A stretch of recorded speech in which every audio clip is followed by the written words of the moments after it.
Start करें मतलब वो आप लोगों का बंद हो जाएगा तब जाके मैं चालू करूँगा।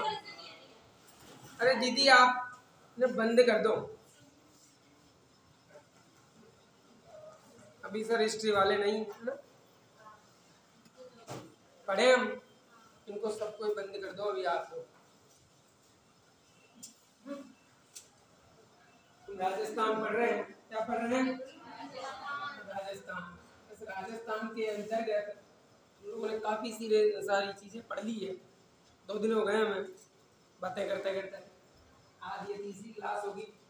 इसके अंतर्गत भी हम लोग राजस्थान के परिचय के बारे में बातें करेंगे। राजस्थान क्या देख रहे थे हम लोग? राजस्थान। इस राजस्थान के अंतर्गत जहाँ हम लोग चीज़ों को समझेंगे, हमने कहा था हमने कि राजस्थान का सामान्य परिचय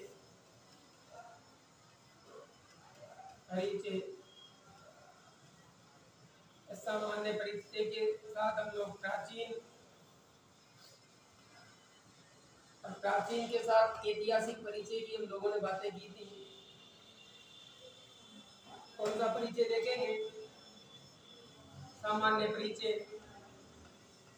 प्राचीन व ऐतिहासिक परिचय हम लोगों ने देखा। हमने शब्द का वर्गीकरण देखा, राजस्थान शब्द का वर्गीकरण या शब्द नाम किसके द्वारा दिया गया, कैसे उनका वर्गीकरण हुआ। आगे हम लोग जिन चीज़ों को देखेंगे वो राजस्थान की स्थिति व विस्तार की बातें हम लोग करेंगे। स्थिति और विस्तार के साथ हम लोग राजस्थान का आकार क्या देखेंगे? आकार। यहाँ हमने राजस्थान की कोणीय स्थिति देखी। हमने स्थिति मतलब कौन सी स्थिति देखी थी? कोणीय स्थिति। संपूर्ण विश्व के संदर्भ में हमने ये स्थिति देखी। हमने एशिया के संदर्भ में स्थिति देखी और हम भारत के संदर्भ में भी इस स्थिति को देख चुके हैं कि कोणीय स्थिति राजस्थान की क्या रही। ये जो राजस्थान है, इस राजस्थान की स्थिति, विस्तार और आकार की बातें करते हैं हम लोग।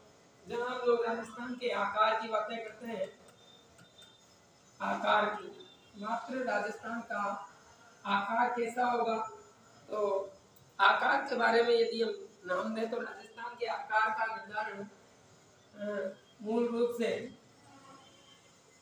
वैगनर के महाद्वीपीय विस्थापन सिद्धांत के आधार पर राजस्थान की स्थिति, विस्तार व आकार का निर्धारण किया गया। इसके बाद यदि हम बात करेंगे तो राजस्थान की आकृति के बारे में बात करने वाले P.H. हैंडले, इन्होंने राजस्थान की जो आकृति बताई तंगाकार, कौन सी कार? तंगाकार मानी जा सकती है, या विषम कोण, कौन सी कोण?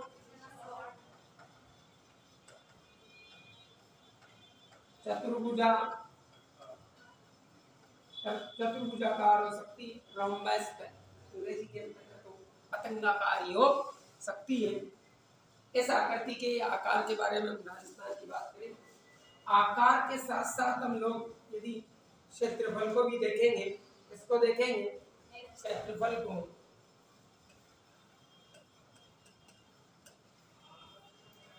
इसका निर्धारण करेंगे क्षेत्रफल और आकार के दृष्टिकोण से और क्षेत्रफल के दृष्टिकोण से। जहाँ राजस्थान का नाम आता है कि जो अपना राजस्थान है, या राजस्थान बनाई भूमि, राजस्थान पढ़ते रहे और पढ़ते पढ़ते यदि राजस्थान हमारे सामने नहीं रहेगा तो आप लोगों को तो अच्छा लगे नहीं लगे, लेकिन मुझे अच्छा नहीं लगता। राजस्थान एकदम सामने होना चाहिए हमारे। राजस्थान के निवासी जब हम भारत पढ़ेंगे तो भारत भी सामने होगा, तो संसार पढ़ेंगे तब संसार भी सामने। क्षेत्रफल के बारे में यदि राजस्थान के क्षेत्रफल के या आकार की बात करें तो आकार के दृष्टिकोण से और क्षेत्रफल के दृष्टिकोण से ये भारत का सबसे बड़ा राज्य माना जा सकता है। क्षेत्रफल में यदि हम बात करेंगे तो राजस्थान का क्षेत्रफल 3,42,239 हो सकता है। कितना हो सकता है? 74 भी बताते हैं। कितना बताते हैं? 74 भी बताते हैं। ये क्षेत्रफल है, ये वर्ग किमी के अंतर्गत ये क्षेत्रफल राजस्थान का हो सकता है। कितने ही बच्चे और पढ़ने बढ़ाने वाले ये कहते हैं कि वर्ग मील में हम लोगों से क्षेत्रफल पूछेगा एग्जामिनर, हम क्या जवाब देंगे? हम देंगे 132 140 वर्ग मील हो सकता है। क्या हो सकता है? वर्ग मील हो सकता है। कभी मैंने ये आप लोगों का जो डिजिटल बोर्ड है चलाया नहीं, गलती हो जाती है। आगे चलते हुए देखेंगे 132 140 वर्ग मील हो सकता है। क्षेत्रफल की दृष्टि से राजस्थान भारत का सबसे बड़ा राज्य माना जा सकता है। यह बड़ा बना 1 नवंबर 1900 से 1 नवंबर सन 2000। कब बना बड़ा? 1 नवंबर सन 2000। हाँ, सन 2000 को जब मध्य प्रदेश से कौन से प्रदेश से मध्य प्रदेश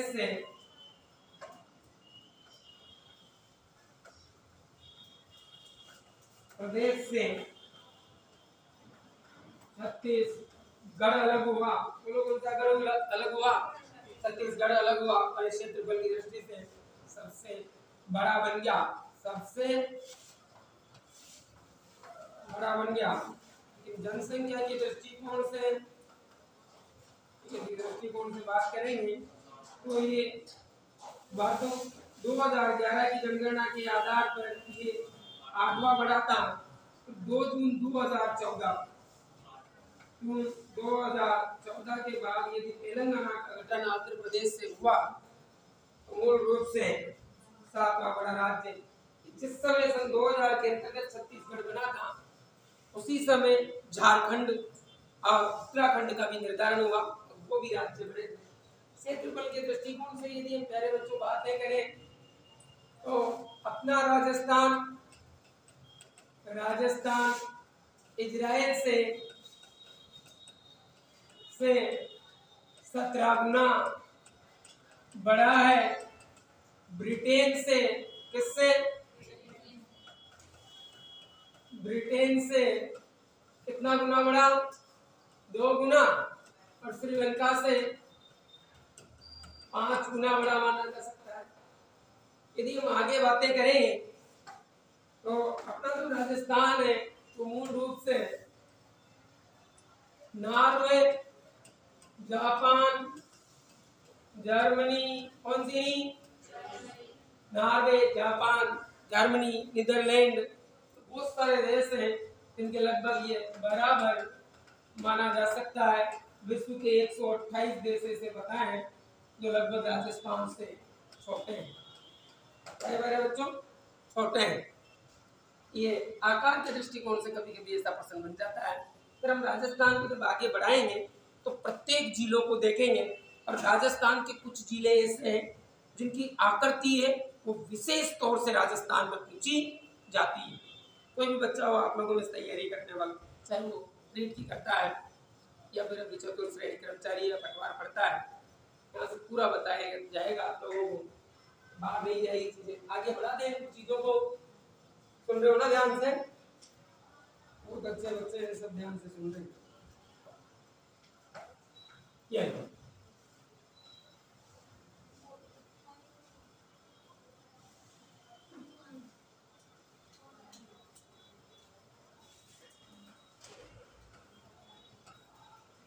राजस्थान के कुछ जिले हैं उनके आकार का भी निर्धारण है। सबसे पहले भी हम हनुमानगढ़ को देखें। कौन से गढ़ को? हनुमानगढ़ को। कुछ जिले हैं जैसे कि सबसे पहले हम लोग जिसे देखते हैं कि राजस्थान का एक प्रमुख है, कौन सा टोंक है? टोंक है ना, राजस्थान के आकार के समान आकृति है, पतंगाकार हो सकता है। कैसा हो सकता है? पतंगाकार। राजस्थान कैसा? विषम कोण चतुर्भुजाकार है या नहीं है? तो फिर टोंक भी कैसा होगा? पतंगाकार। कौन सा हो सकता है? पतंगाकार हो सकता है। हनुमानगढ़ को ले, कौन से गढ़ को? कौन से गढ़ को? हनुमानगढ़ को।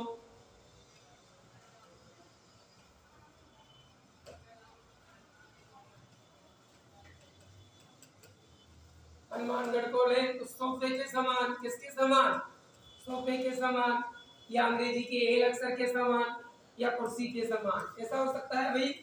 कुर्सी के समान। ये अपना हनुमानगढ़ हो सकता है। लेकिन नीचे चलेंगे तो बीकानेर की आकृति को लेकर कोई प्रश्न ऐसा बनता भी नहीं।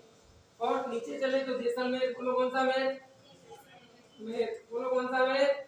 जैसलमेर। आप लोग कुछ चीजें हैं जिनको मैं साथ में बोलने की कहूंगा तो आप लोग बोल दीजिए, कोई दिक्कत नहीं। बस आपस में बातें मत करना। आपस में बातें करते हैं क्या आप लोगों का ध्यान भंग चल हो जाता है, वो पड़ोसी के पास चल जाता है। कहाँ चला जाता है? पड़ोसी को। अब वहाँ बिल्कुल नहीं जाना है आप लोगों को। जैसलमेर, बोलो कौन सा मेर देखेंगे? जैसलमेर। और जैसलमेर का जो सामान्य आकार हो सकता है 7 दिशाओं वाला। दिशाओं वाला कौन सा? दिशाओं वाला। बोलो कौन सा हो सकता है? 7 दिशाओं वाला हो सकता है। बोलो कौन सी दिशाओं वाला? सप्त बहुभुज हो सकता है। सप्त बहुभुज के समान हो सकता है। कौन सा मेर? जैसलमेर। क्या आप लोगों ने कभी ऐसा सुना कि बाड़मेर की कोई आकृति है? कुछ जिले ही हैं जिनकी विशेष तौर से आकृति देखी जा सकती है। आज हम बाड़मेर देखेंगे, बाड़मेर से आगे हम सिरोही देखेंगे। किसके समान? मेंढक के समान बताते हैं। किसके समान बताते हैं? के समान। सिरोही कौन सा होए? सिरोही। सिरोही जिले की आकृति मेंढक के समान इसलिए बताई जाती है क्योंकि वहाँ सबसे ऊंची चोटी है।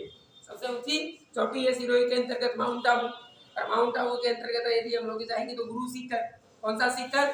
गुरु शिखर। राजस्थान का सबसे उच्चतम बिंदु, राजस्थान की सबसे ऊंची चोटी, अरावली की सबसे ऊंची चोटी, अरावली का सबसे ऊंचा बिंदु।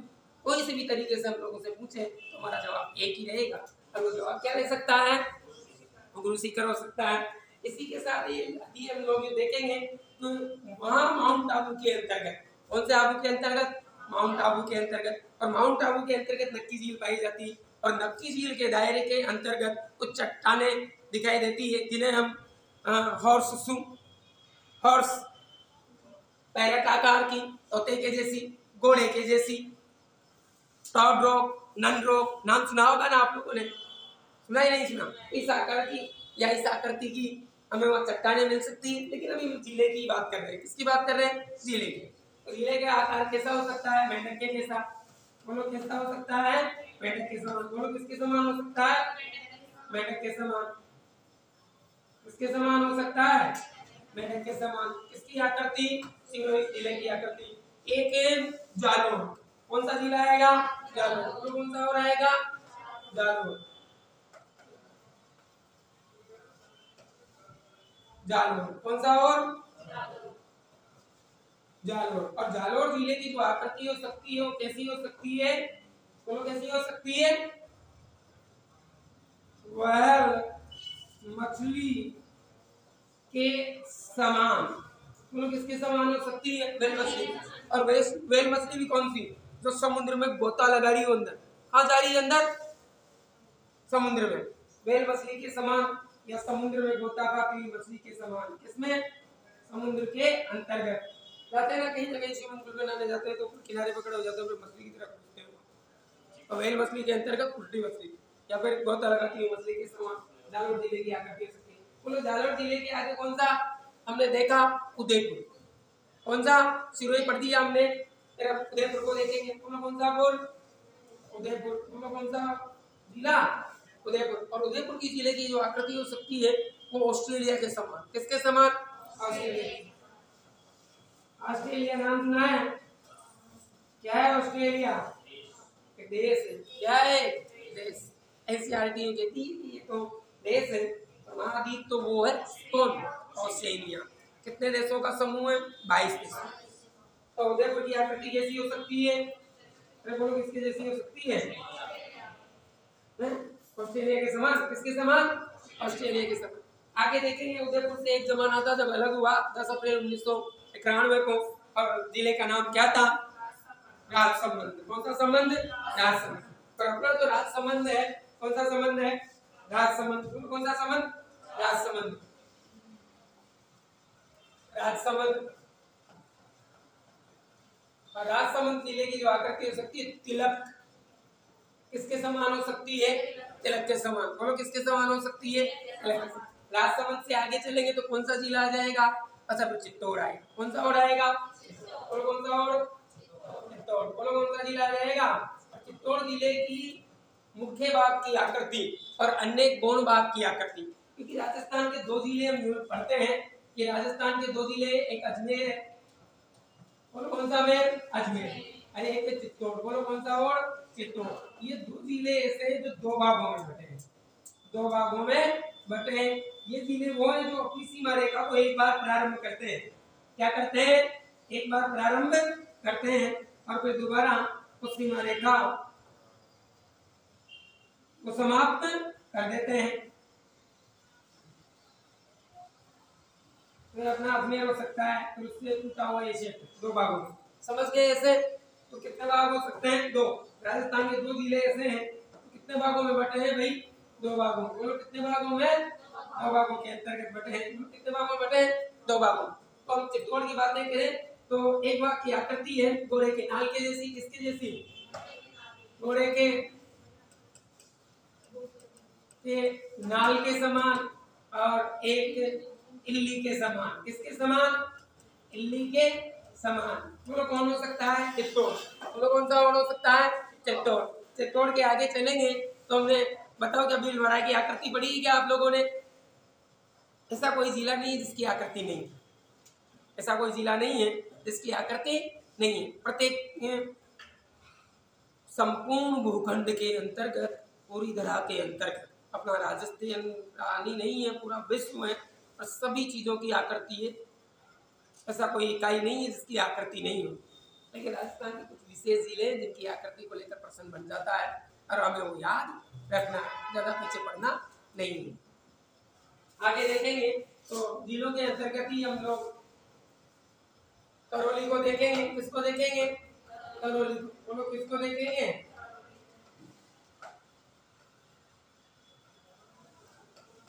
करौली और धौलपुर। करौली और धौलपुर, इनकी आकृति है बतख के समान। किसके समान, बतख के समान। बोलो किसके समान हो सकती है, बतख के समान। और बोलो इसकी आकृति देखी आप लोगों ने, और किसी की आकृति पढ़ी क्या, किसी जिले की नहीं पढ़ी, किसी की भी आकृति, कुछ तो बोलो, कुछ नहीं बोलोगे। भरतपुर की आकृति गिलेरी के समान। किसके समान हो सकती है, गिलेरी के समान। तो राजस्थान के अंतर्गत चीजें देखी हमने, उन चीजों के अंतर्गत ये देखेंगे हम लोग कि राजस्थान के आकार की बात कर रहे थे। किसकी बात कर रहे थे, आकार। राजस्थान के आकार के साथ साथ हम लोगों ने कुछ जिलों का आकार भी देखा और आकार का भी निर्धारण किया। एक समय था, समय के साथ यदि हम यहाँ देखें कि राजस्थान के अंतर्गत क्षेत्रफल के दृष्टिकोण से, कौन से दृष्टिकोण से, क्षेत्रफल के दृष्टिकोण से राजस्थान सबसे बड़ा प्रांत माना जा सकता है भारत का। किसका, तो क्षेत्रफल के दृष्टिकोण से यहाँ सबसे बड़ा जिला भी कौन सा बन जाएगा, जैसलमेर। बोलो कौन सा मेर, जैसलमेर। और सबसे छोटा बन जाएगा धौलपुर। बोलो कौन सा पुर, धौलपुर। कितना हो जाएगा 38,401 और इसका हो सकता है 30-34। कितना हो सकता है 30-34 वर्ग किमी क्षेत्रफल के दायरे के अंदर। जब 50 हो गए थे जिले तब उन जिलों में बातें कर रहे थे, तो 50 जिले जब हो जाएंगे तो दूदू सबसे छोटा हो जाएगा। कौन सबसे छोटा हो जाएगा, दूदू। कौन छोटा हो जाएगा, दूदू। लेकिन अब ऐसा नहीं है, क्योंकि हमने 50 जिले नहीं पढ़ने हैं और हमें जिले पढ़ने 41। कितने पढ़ने हैं? 41। और संभाग कितने पढ़ने हैं? वो भी 7। कितने पढ़ने हैं? 7। अब हम राजस्थान की वो बातें करेंगे कि आगे राजस्थान के आकार की बातें की हमने। किसकी बातें कर ली? आकार की। अब हम राजस्थान की कोणीय स्थिति की बातें कर चुके हैं हम लोग। किसकी? कोणीय स्थिति की। आगे देखेंगे राजस्थान के विस्तार के बारे में और राजस्थान की स्थिति के बारे में। किसके बारे में? राजस्थान की स्थिति के बारे में। राजस्थान की स्थिति जब हम लोगों ने देखी तो स्थिति का निर्धारण हमने विश्व स्तर पर कर चुके हैं। किस स्तर पर? विश्व स्तर। राजस्थान की स्थिति और राजस्थान की स्थिति के संदर्भ में यदि हम लोग बातें करें तो हमने विश्व स्तर की स्थिति देखी है। हम लोग कौन से स्तर की? विश्व स्तर पर, संसार में भी और ग्लोब में। बताया था ना आप लोगों की उत्तरी पूर्वी गोलार्ध के अंतर्गत स्थित है। बताया था नहीं बताया था? अब यहाँ एशिया महाद्वीप के संदर्भ में हम बात कर चुके हैं। एशिया महाद्वीप में हम लोग कहाँ हैं? अच्छा, हम भारत के संदर्भ में भी बात कर चुके हैं कि भारत में हम लोग कहाँ पर स्थित है, हम कौन से पड़ोसी हैं, कर चुके हैं ना। और राजस्थान की फिर हम सीमा की बात करेंगे फिर अलग ही। जब हम सीमाओं की बात करेंगे फिर 41 जिले और पढ़ेंगे। कितने देखेंगे? 41। अब यहाँ हम बात करने वाले हैं राजस्थान की स्थिति की और वो स्थिति की बात करेंगे अक्षांशीय स्थिति की। बोलो कौन सी स्थिति की? अक्षांशीय स्थिति की। बोलो कौन सी बात करेंगे? अक्षांशीय स्थिति की। तो कर ले अक्षांशीय स्थिति की बात। ये बना ले राजस्थान, बना दे क्या? उसको कहा करो। हाँ बना दो। ये बना दो। ऐसे गूंगे की तरह बैठे रहोगे तुम लोग तो फिर नींद आ जाएगी। सही है ना? वो नींद नहीं आनी चाहिए।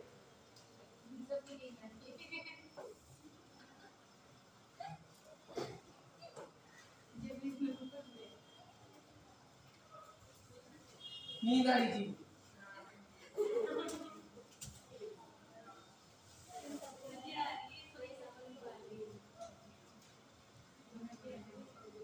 ये लो राजस्थान और राजस्थान की अक्षांश। बोलो कौन सी स्थिति? अक्षांश के संदर्भ में राजस्थान। राजस्थान उत्तरी गोलार्ध में स्थित।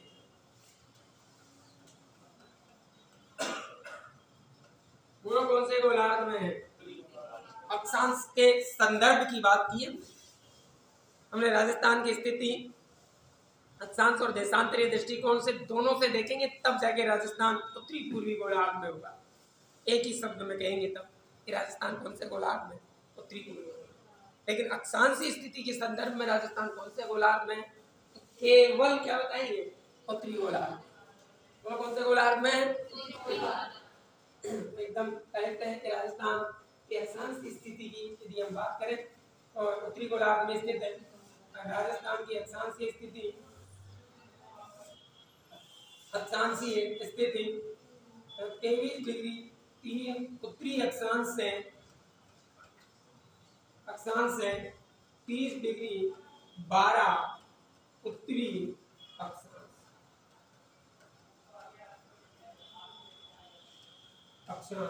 हमने यहाँ भी उत्तर लिखा, हमने यहाँ भी उत्तर लिखा। क्यों? कारण बोलो। हम उत्तरी गोलार्ध में, हम कौन से गोलार्ध में? राजस्थान वासी उत्तरी गोलार्ध। बोलो कौन से गोलार्ध में? उत्तरी गोलार्ध में। तो पढ़ते हैं कि राजस्थान की उत्तरतम स्थिति 23 डिग्री 3 उत्तरी अक्षांश से 23 डिग्री 3 उत्तरी अक्षांश से 30 डिग्री 12 उत्तरी अक्षांश।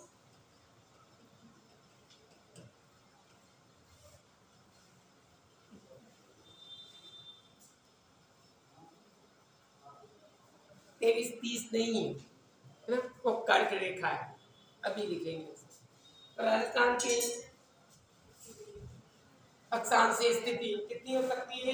23 3 उत्तरी अक्षांश से। कौन से अक्षांश से? उत्तरी अक्षांश से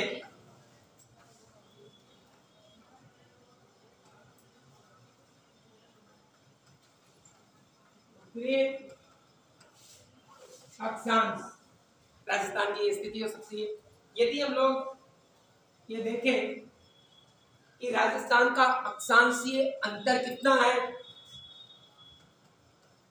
अंतर कितना है, तो बड़े अक्षांश में से हमने यहाँ भी उत्तर लिखा, हमने वहां भी उत्तर लिखा, लिखा है नहीं लिखा, बल्कि ये दक्षिणी राजस्थान है और ये उत्तरी राजस्थान है। कारण क्या है, क्योंकि हम लोग कौन से गोलार्ध में हैं, उत्तरी गोलार्ध में। हम लोग कौन से गोलार्ध में, उत्तरी गोलार्ध। और राजस्थान की अक्षांश स्थिति कितनी है, 23 डिग्री 3 उत्तरी अक्षांश से 30 डिग्री 12 उत्तरी अक्षांश के मध्य राजस्थान स्थित है। बोलो है या नहीं है? फिर आगे देखेंगे कारण क्या है, क्योंकि हम कौन से गोलार्ध में हैं, उत्तरी गोलार्ध। तब करके हमने यहाँ भी उत्तर लिखा और हमने वहां भी उत्तर लिखा, कोई दिक्कत नहीं है। और राजस्थान का अक्षांशीय अंतर कितना है, तो उसे निकालने के लिए क्या करते हैं कि बड़े अक्षांश में से, बोलो बड़ा अक्षांश कौन सा है, अरे बोलो ना, सब बोला करो, 30 12 कितना है, 30 12। बोलो बड़ा अक्षांश कौन सा है, 30 12। छोटा अक्षांश कौन सा है, 23 3। तो 30 12 में से 23 3 को घटा देंगे तो कितने बचेंगे, देखिए घटाओ, 12 में से 3 गए तो 9, बोलो ना कितने बचेंगे, और फिर कितने बचे, 30 में से 7। तो राजस्थान का अक्षांशीय अंतर कितना है, और यदि विस्तार भी पूछे, विस्तार भी, तो फिर राजस्थान का अक्षांशीय विस्तार भी कितना होगा, 60 डिग्री 9 अंश। लगभग राजस्थान से होकर कितनी अक्षांश रेखाएं गुजरती है, यदि कंफर्म फिक्स पूछेगा तो कितने, 7 9 कितनी गुजरती है भैया, लगभग कितनी हो जाएगी, 8 अक्षांश रेखाएं गुजर रही है क्या, अरे लगभग कितनी हो जाएगी, 8 अक्षांश रेखाएं हो जाएगी, 7 तो फिक्स गुजरती है। आगे देखते हैं राजस्थान का मध्यवर्ती अक्षांश, बोलो राजस्थान का मध्यवर्ती अक्षांश कौन सा है, राजस्थान का मध्यवर्ती अक्षांश वह अक्षांश रेखा जो राजस्थान के लगभग बीच में से होकर गुजर जाती है, कौन सी है, 27 डिग्री। कितनी है, 27। कितनी है, 27। अब ये 23 से आगे चलेंगे तो बोलो कितनी आ जाएगी, 24। 24 से आगे चलेंगे तो 25, बोलते भी नहीं है,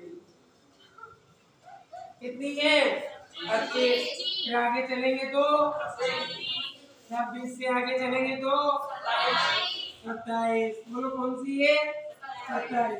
तो राजस्थान का मध्यवर्ती अक्षांश कौन सा है, 27। 27 से आगे चलेंगे तो बोलो कौन सा है, 28 से आगे चलेंगे तो 29 से आगे चलेंगे तो। अब यदि किसी बच्चे से उसने पूछ लिया बेचारे से कि शेखावाटी बेसिन से होकर गुजरने वाली अक्षांश रेखा कौन सी है, और ये 4 ऑप्शन दे दिया, तो फिर अपन क्या ये नहीं लगा सकते क्या, ये 28 है, लगा देंगे ना, लगाएंगे नहीं लगाएंगे, कि रट्टा मारेंगे, रट्टा तो तब मारेंगे जब मानचित्र पे झीलें याद नहीं होंगी। तो राजस्थान का मध्यवर्ती अक्षांश कौन सा है, अरे बोलो ना कौन सा है, 27 कितना है, 27। तो ये रहा 27 मध्यवर्ती अक्षांश, बोलो कौन सा है, मध्यवर्ती। ये बिल्कुल मिडाइवल में राजस्थान की अक्षांशीय स्थिति, कोई दिक्कत नहीं है, अरे बिल्कुल नहीं है ना। अब आगे चलते हैं, अक्षांशीय स्थिति के साथ ही राजस्थान का हम उत्तरतम बिंदु देखेंगे, दक्षिणतम बिंदु भी देखेंगे। जैसे आप लोग राजस्थान के अंतर्गत उत्तर से लेकर दक्षिण की और पूर्व से लेकर पश्चिम तक की, हाँ लंबाई चौड़ाई इतनी है, इतना इसका अंतर है और इतना इसका फलाना है, सही है ना। हम रट रट के याद करते हैं, आप लोगों को रट रट के याद नहीं करना, चीजों को समझना है और आराम से इजी याद हो जाएगी, कोई दिक्कत नहीं है। अब राजस्थान की क्या देख रहे हैं भाई, स्थिति, बोलो क्या देख रहे थे, स्थिति। स्थिति हमने किसके संदर्भ में देखी, वस्तु के संदर्भ में, बोलो किसके संदर्भ में, संदर्भ में, किसके संदर्भ में, संसार और ग्रह के संदर्भ में। अच्छा, इनके संदर्भ में राजस्थान की स्थिति हम लोगों ने कैसे बताई थी, ये उत्तरी पूर्वी गोलार्ध में है, उत्तरी और पूर्वी गोलार्ध। बोलो कौन से गोलार्ध में? उत्तरी पूर्वी। दक्षिण पश्चिमी एशिया का मुख्य भाग माना जा सकता है राजस्थान। देखा नहीं देखा हम लोगों ने? फिर हमने भारत के संदर्भ में देखी, किसके संदर्भ में? भारत के संदर्भ में। उत्तरी पश्चिमी क्षेत्र के अंतर्गत राजस्थान स्थित है। यह अक्षांशीय स्थिति हो सकती है। अब बोलो अक्षांशीय दृष्टिकोण से राजस्थान कौन से गोलार्ध में? कौन से गोलार्ध में? जोर से बोलना पड़ेगा भैया, ईमानदारी से पढ़ना तो, ठीक है ना? बोलो कौन से गोलार्ध में? राजस्थान की अक्षांशीय स्थिति कितनी है? अक्षांश से 23 उत्तरी अक्षांश से, बोलो 23 उत्तरी अक्षांश से 30-12 उत्तरी अक्षांश के मध्य राजस्थान स्थित है। बोल दो कैसे? हम यूं देखते हैं कि राजस्थान के अंतर्गत हमने दक्षिणी क्षेत्र में भी क्या लिखा था? उत्तर। और यहाँ भी क्या लिखा था? उत्तर। अच्छा, इसका मुख्य कारण हम लोगों ने क्या बताया आप लोगों को? कि इसका मूल कारण है पूर्ण रूप से उत्तरी गोलार्ध में स्थित है। तो कौन से गोलार्ध में? गोलार्ध के अंतर्गत। राजस्थान से होकर गुजरने वाली कुल अक्षांश रेखाएं कितनी है? 7 9। और लगभग यदि वो ऑप्शन में 7 दे ही नहीं और ये दे दे 8 9 10 11, तो क्या लगाएंगे? 8। निकटवर्ती ऑप्शन हमारा सही हो जाएगा, कोई दिक्कत नहीं है। आगे देखते हैं। राजस्थान का मध्यवर्ती अक्षांश कितना है? तो बोलो ना जोर से। नौकरी चाहिए नहीं चाहिए? हाँ चाहिए ना? तो नौकरी का नाम ले दिया तो नहीं चाहिए? नहीं चाहिए क्या? तो डूंगरपुर बांसवाड़ा से होकर गुजरने वाली अक्षांश रेखा कौन सी है? 23 गुजरती है क्या? बिल्कुल गुजरती होगी। आगे क्या 24 गुजरती है क्या? 38 से होके गुजर तो रही है। 25 26 27 28 29 और 30 बता दूं? ये लो।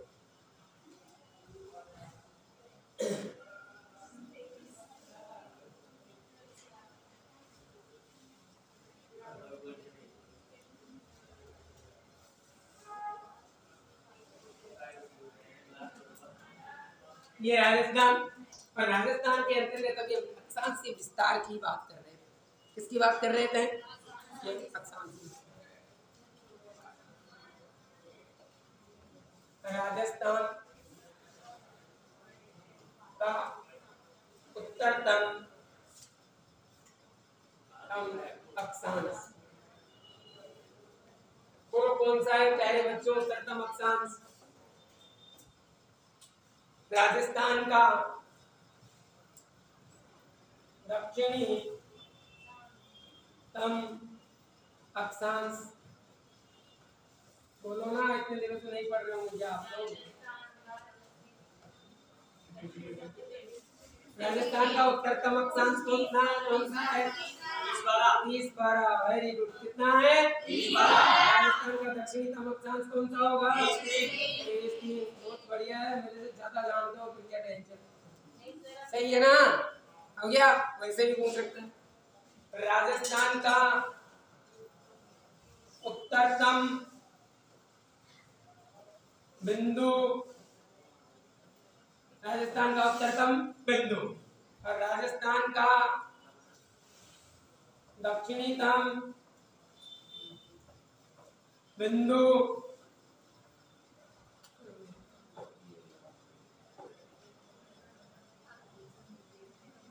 राजस्थान का दक्षिणतम बिंदु और राजस्थान का उत्तरतम बिंदु जो होगा तो क्या लिख देंगे हम लोग? बोलो ना। कोना गांव। हाँ, कोना गांव जो बात चलती होती है गंगा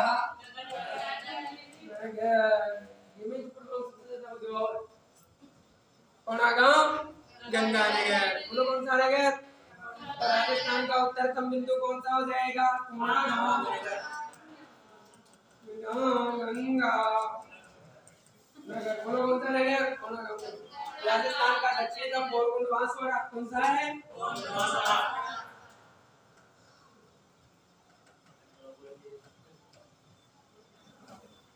कौन सा हो जाएगा? बोरकुंड बांसवाड़ा हो जाएगा क्या? बढ़िया लगे भाई।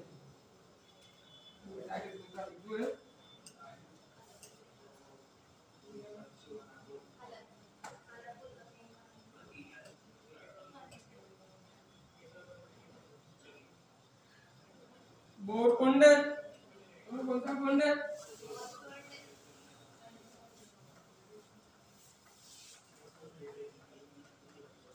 बांसवाड़ा। बोलो कौन सा वाड़ा? बांसवाड़ा। फिर आप लोगों के नोट्स लिखवाएंगे ना, तब भी उनको ऐसे लिखवाएंगे, कभी आप लोगों ने नोट्स लिखे नहीं, तब भी नहीं लिखा होगा, तब भी नहीं। गोलकुंड, बांसवाड़ा। ऐसा बढ़िया नहीं लग रहा है, बढ़िया चल रहा है ना? हाँ लिखे, इनको याद ही कर ले, उससे तो बढ़िया है। सही है ना? सही नहीं है बात समझ में? डायरेक्ट उनको चीज़ों को याद ही कर ले। अब चीज़ें याद तो तब होगी जब एक तो आप लोग दीवार का सहारा लेके नहीं बैठेंगे इतनी दूर, ये भी इधर आके बैठेंगे भाई। सही है ना? और यहाँ भी आराम से डायरेक्ट मेरे साथ चीज़ों का अनुकरण करेंगे और मात्र मेरी सुनेंगे, पड़ोसी पे ध्यान बिल्कुल नहीं देंगे, तब जाके चीज़ें ज़्यादा याद। सही है ना? अब हम तो सबसे ज़्यादा बिजी किस में रहते हैं? पड़ोसी में, है ना? उसके साथ तो बहुत कम है, बीच बीच में वो भी जरूरी, तो भी ले लिया करो। अब राजस्थान के अंतर्गत राजस्थान से होकर गुजरने वाला मुख्य अक्षांश, बोलो कौन सा है? राजस्थान से होकर गुजरने वाला मुख्य अक्षांश तो वो है कर्क रेखा। बोलो कौन सी रेखा? बोलो कौन सी रेखा? कर्क रेखा। बोलो कौन सी रेखा? यहाँ लिख दो कर्क रेखा, ये लो कर्क रेखा। अब जब तक राजस्थान यहाँ नहीं है तब तक मजा नहीं है, राजस्थान होना ही चाहिए। इसे जितनी बार आप लोग गणाओगे बढ़िया, उतना ही ज्यादा आपको याद हो भाई। सही है ना? अभी तो देवी देवताओं का नाम बार बार लेते हैं तो प्रसन्न हो जाता है। क्या हो जाते हैं वो? प्रसन्न हो जाते हैं। आप राजस्थान का जितनी बार नाम लोगे ना उतना ज्यादा याद होगा। बोलो कौन सी रेखा? बोलो कौन सी रेखा? कर्क रेखा। तो ये लो कर्क रेखा।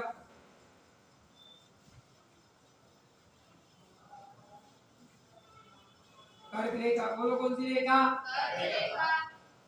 कर्क रेखा। इसे 23.5 डिग्री 30 उत्तरी अक्षांश भी कहते हैं। कहते हैं नहीं कहते हैं? अरे कहते हैं ना, यो कहते हैं ये कहां कहां से होकर गुजरती है? कर्क रेखा। राजस्थान की जलवायु को दो भागों में बांटती है। कितने भागों में? दो भागों में। तो कितने भागों में बांटती है? दो भागों। ये राजस्थान का उत्तरी भाग है, इसे उपोष्ण कटिबंध, बोलो कौन सा? कटिबंध। और राजस्थान का मात्र कुछ ही दायरा है, लोग बात करेंगे इस वाले भूभाग की।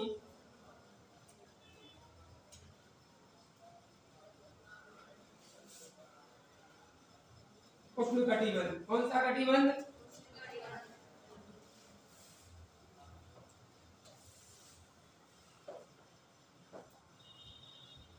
मेरा टाइम हो जाए तब बता देना, मैं भूल जाता हूँ।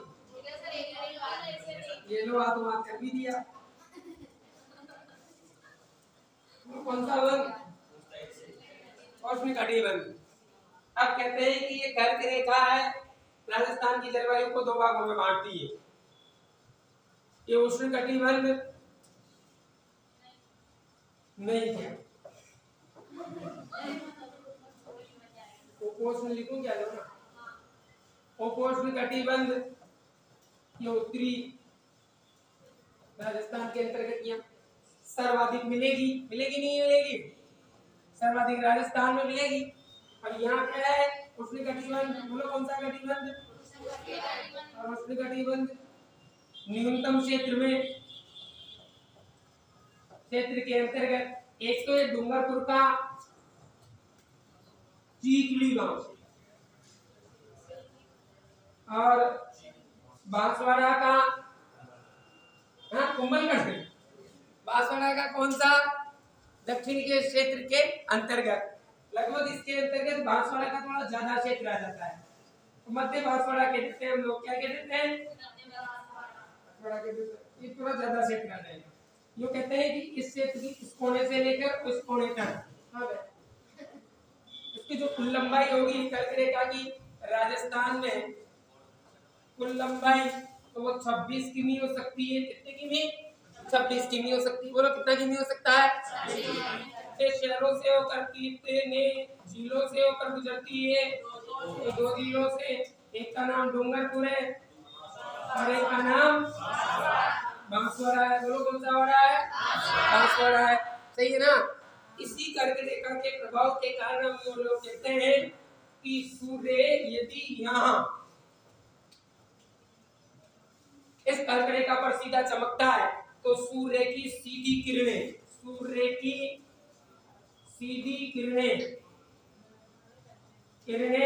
कहाँ पड़ेगी बोलो कहाँ पड़ेगी बांसवाड़ा डूंगरपुर है ना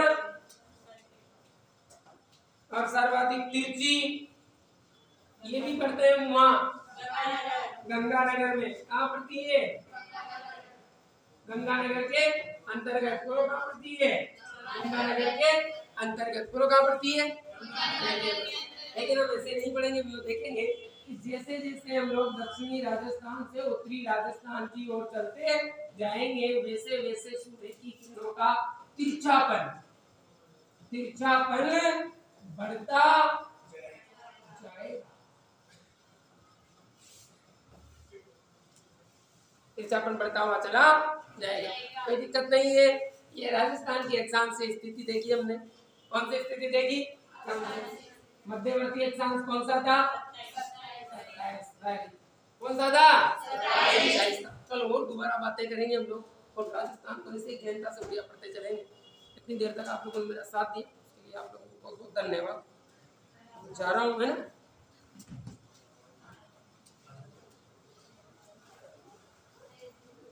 आ रही है चीजें समझ में आप लोगों को कितने धीरे आ रही है क्या अरे नहीं आ रही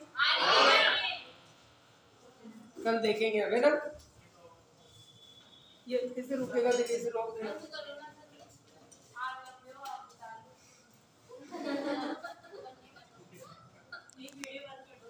वो मेरे से